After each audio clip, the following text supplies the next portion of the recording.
സ്വാഗതം പേജ് 10 സ്റ്റോറീസിലേക്ക്. മുഴുനീളെ മണ്ടത്തരങ്ങളും തൊടുന്യായങ്ങളും നിറഞ്ഞ വാർത്താ സമ്മേളനം. അതാണ് തെരഞ്ഞെടുപ്പ് കമ്മീഷൻ്റെതായി കണ്ടത്.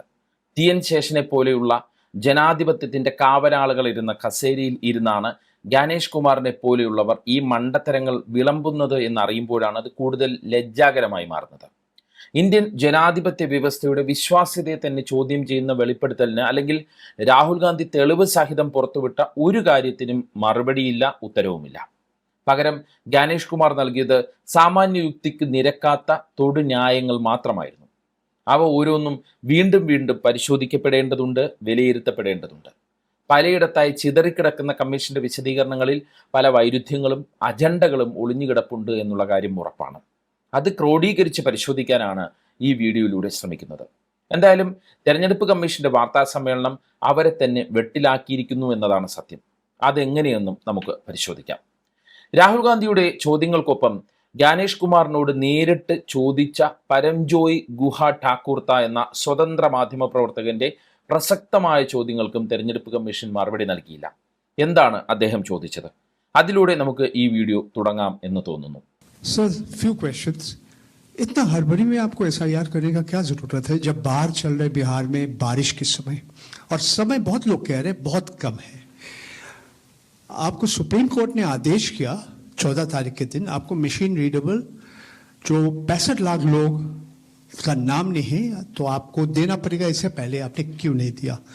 आखिरी सवाल है कि महाराष्ट्र में जो 40 लाख नया वोटर आए हैं और लोग कह रहे हैं कि पहला बार महाराष्ट्र के इतिहास में, भारतवर्ष के इतिहास में वोटर ज्यादा और 18 साल उम्र के लोग कम, और 5 बजे के बाद बहुत लोग वोट दिया. तो ये सारे जवाब मुख्यमंत्री देवेंद्र फडणवीस दे रहे हैं, राजनीतिक दल का नेता दे रहे हैं. चुनाव आयोग अभी तक खामोश थे. क्यों? തെരഞ്ഞെടുപ്പ് കമ്മീഷന് നെഞ്ചിൽ തറയ്ക്കുന്ന 4 ചോദ്യങ്ങൾ. അതാണ് പരംജിത് ഗുഹ എന്ന മുതിർന്ന മാധ്യമ പ്രവർത്തകൻ ചോദിച്ചത്. അതിങ്ങനെയാണ്: മഹാരാഷ്ട്രയിലെ മുതിർന്നവരുടെ ജനസംഖ്യയേക്കാൾ അവരുടെ കൂടുതൽ വോട്ടുകൾ എങ്ങനെയാണ് ഉണ്ടായത്? 2. വെള്ളപ്പൊക്കത്തിൽ മുങ്ങിയ ബീഹാറിൽ SIR നടത്താൻ ഇത്ര തിടുക്കം കാട്ടിയത് എന്തിന്? 3. ബീഹാറിൽ വോട്ടവകാശമില്ലാതായ 65 ലക്ഷം പേരുടെ പേരുകൾ പ്രസിദ്ധീകരിക്കാൻ സുപ്രീം കോടതി നിങ്ങളോട് ആവശ്യപ്പെട്ടു. എന്തുകൊണ്ടാണ് നിങ്ങളത് നേരത്തെ ചെയ്യാതിരുന്നത്? 4. എന്തുകൊണ്ടാണ് മഹാരാഷ്ട്ര മുഖ്യമന്ത്രി ദേവേന്ദ്ര ഫഡ്നാവിസ് നിങ്ങൾക്ക് വേണ്ടി എന്ന പേരിൽ ചോദ്യങ്ങൾക്ക് ഉത്തരം നൽകുന്നത്? ഈ ചോദ്യങ്ങൾക്കൊന്നും തെരഞ്ഞെടുപ്പ് കമ്മീഷൻ ഒരു മറുപടിയും നൽകിയില്ല എന്നുള്ളതാണ് രസകരം. ഇനി തെരഞ്ഞെടുപ്പ് കമ്മീഷൻ പറഞ്ഞ ന്യായീകരണങ്ങൾ ഓരോന്നായി പരിശോധിക്കാം. അമ്മ പെങ്ങന്മാരുടെ CCTV ദൃശ്യങ്ങൾ പുറത്തുവിടണമെന്നാണോ രാഹുൽ ഗാന്ധി ചോദിക്കുന്നത് അല്ലെങ്കിൽ പറയുന്നത് എന്നാണ് മുഖ്യ തെരഞ്ഞെടുപ്പ് കമ്മീഷണർ ഗാനേഷ് കുമാർ ചോദിച്ചത്. CCTV ദൃശ്യങ്ങൾ പരിശോധിച്ചാൽ സ്ത്രീകളുടെ സ്വകാര്യത നഷ്ടപ്പെടുമെന്ന മണ്ടത്തരം വിളമ്പുകയാണ് തെരഞ്ഞെടുപ്പ് കമ്മീഷൻ. നമ്മുടെ നാട്ടിൽ എല്ലായിടത്തുമുള്ള CCTVയെ കുറിച്ചാണ് കമ്മീഷൻ ഈ പറയുന്നത് എന്നത് ഓർക്കണം. അതായത് സകല കടകളിലും, ഷോപ്പിംഗ് മാളുകളിലും, ബസ് സ്റ്റാൻഡുകളിലും, കേന്ദ്ര സർക്കാരിൻ്റെ കീഴിലുള്ള റെയിൽവേ സ്റ്റേഷനിലും, എയർപോർട്ടിലും, പിന്നെ പെട്രോൾ പമ്പിലും, പൊതുനിരത്തിലും, വീടുകളിലും വരെ വെച്ചിരിക്കുന്ന CCTV.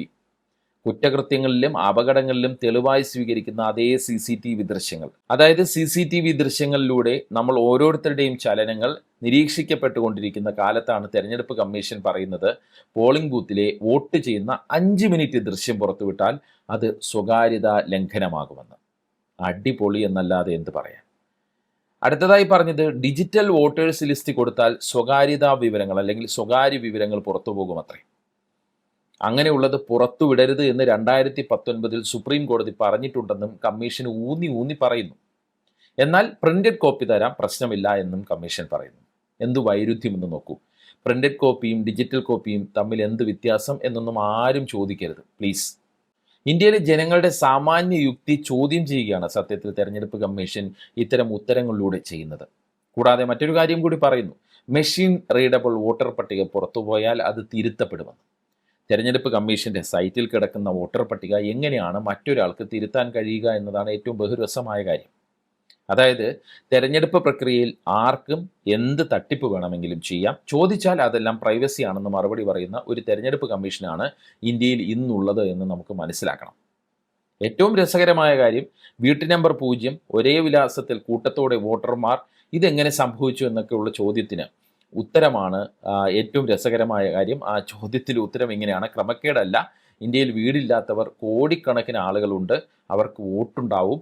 ഇങ്ങനെ മറുപടി പറയുകയാണ് തെരഞ്ഞെടുപ്പ് കമ്മീഷൻ. അതേ തെരഞ്ഞെടുപ്പ് കമ്മീഷനോട് SIR നടപ്പാക്കലിനെ കുറിച്ച് ചോദിച്ചപ്പോൾ പറഞ്ഞത് വീടില്ലാത്ത, വിലാസം വ്യക്തമല്ലാത്ത കുടിയേറ്റക്കാരെ വോട്ടർ പട്ടികയിൽ നിന്ന് നീക്കം ചെയ്യുമെന്ന്. ഇതിലെ വൈരുദ്ധ്യം നിങ്ങൾക്ക് മനസ്സിലായല്ലോ. വീട്ടു നമ്പർ 0 എന്നത് വീടില്ലാത്തവരാണെന്ന് കമ്മീഷൻ ആദ്യം പറയുന്നു. അതേ കമ്മീഷൻ തന്നെ പറയുന്നു SIR നടപ്പാക്കിയത് വീടില്ലാത്തവരെ ഒഴിവാക്കാനാണെന്ന്. ഇങ്ങനെയൊക്കെയാണ് ഉത്തരങ്ങളുടെ ഒരു പോക്ക്. ഒരാൾ പല സംസ്ഥാനങ്ങളിൽ വോട്ടർ പട്ടികയിലുണ്ട്, ഒരാൾക്ക് 4 ബൂത്തുകളിൽ വോട്ടുണ്ട്. ഇതൊക്കെ എങ്ങനെയെന്ന ചോദ്യത്തിന് തെരഞ്ഞെടുപ്പ് കമ്മീഷൻ്റെ ഉത്തരം ഇതാണ്: ഒരാൾക്ക് വോട്ടിംഗ് മെഷീനിൽ 1 വോട്ടേ ചെയ്യാൻ പറ്റൂ. പരാതി ഉണ്ടെങ്കിൽ കോടതിയിൽ പോകണം. തെരഞ്ഞെടുപ്പ് കമ്മീഷനെ തോക്കു ചൂണ്ടി വിരട്ടാൻ ശ്രമിക്കേണ്ട. 7 ദിവസത്തിനകം സത്യവാങ്മൂലം സമർപ്പിച്ചില്ല എങ്കിൽ ആരോപണങ്ങൾ അടിസ്ഥാനരഹിതമാണെന്നും കമ്മീഷൻ പറയുന്നു. വോട്ടുകൊള്ള ആരോപണം ഭരണഘടനയെ അപമാനിക്കലാണെന്നും കമ്മീഷൻ കൂട്ടിച്ചേർക്കുന്നുണ്ട്. ചുരുക്കി പറഞ്ഞാൽ, രാഹുൽ ഗാന്ധിയുടെ വോട്ടുകൊള്ള ആരോപണത്തിൽ കാതലായ ഒരു കാര്യത്തിനും തെരഞ്ഞെടുപ്പ് കമ്മീഷൻ മറുപടി നൽകിയില്ല. രാഹുലിൻ്റെ ആരോപണങ്ങളിൽ കഴമ്പുണ്ടെന്ന് മറുപടിയില്ലാത്ത തെരഞ്ഞെടുപ്പ് കമ്മീഷൻ അംഗീകരിക്കുകയാണ് എന്ന് വേണമെങ്കിൽ നമുക്ക് വിലയിരുത്താം.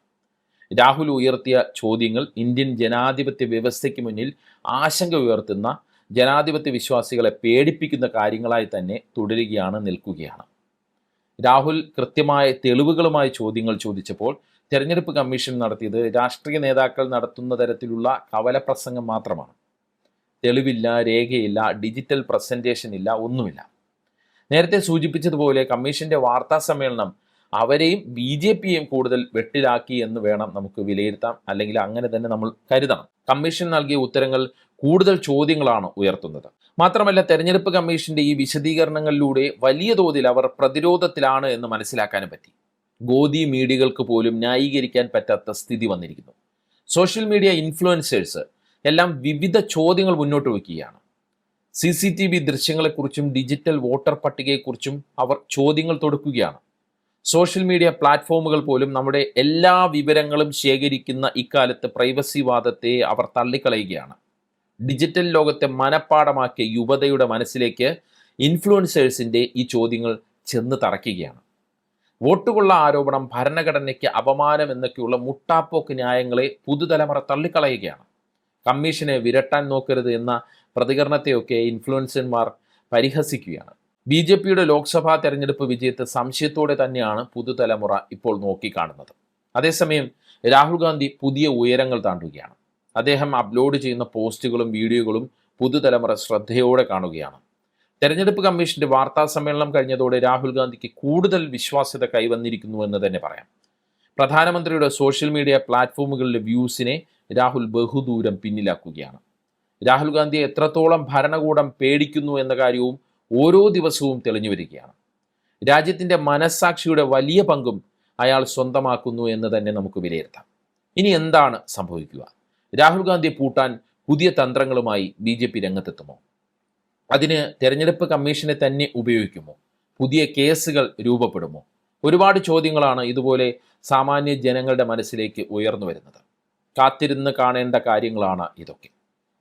പേജ് 10 സ്റ്റോറീസിലെ വീഡിയോകളെക്കുറിച്ചുള്ള നിങ്ങളുടെ അഭിപ്രായങ്ങൾ കമൻറ്റ് ചെയ്യുക. വീഡിയോകൾ വാട്സപ്പിൽ കിട്ടാൻ കമൻറ്റ് ബോക്സിലുള്ള വാട്സപ്പ് ലിങ്കുകൾ ക്ലിക്ക് ചെയ്യുക.